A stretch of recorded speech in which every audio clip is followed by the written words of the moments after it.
Prophet ﷺ said that fasting is a shield, is a prevention, is a shield.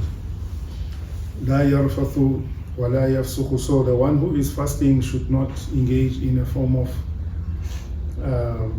fasting or fisk of some kind of corruption, meaning they must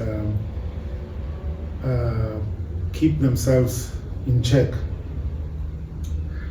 وَإِنِ امْرُؤٌ شَاتَمَهُ. But if there is a person who tries to annoys a person who is fasting, or they basically do things to him that will probably make that person angry, and to a point where they will begin to, they feel like they must rise and fast, and fight. The Prophet ﷺ continues, says, أَوْ قَاتَلَهُ, or he actually fights. If someone actually fights that fasting person, the Prophet ﷺ, in all these circumstances, he says, don't retaliate. Don't retaliate.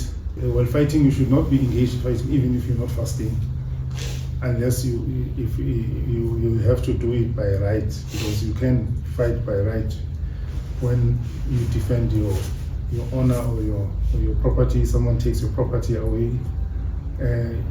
Islam allows us to prevent a person from taking the property. If they fight us, then Islam allows us to fight us, to fight them back.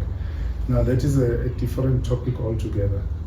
But this is more like things that one can, generally is easy to control oneself, and rather don't get involved in any of these things that will cause you to be angry and enter into fight while in a state of fasting. Because in a state of fasting, at the same time you're in a state of ibadah, and ibadah means you are worshipping. In other words, you are in the presence of Allah Tabaraka wa Ta'ala.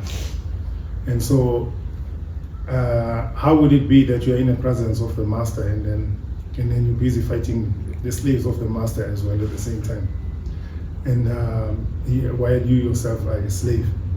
So the Prophet ﷺ says, don't retaliate, but rather say, I am fasting, I am fasting, I am fasting. Right? So you must mention that you are fasting so that the person can understand that you're not ready to be involved in anything that can spoil your relationship with your Lord.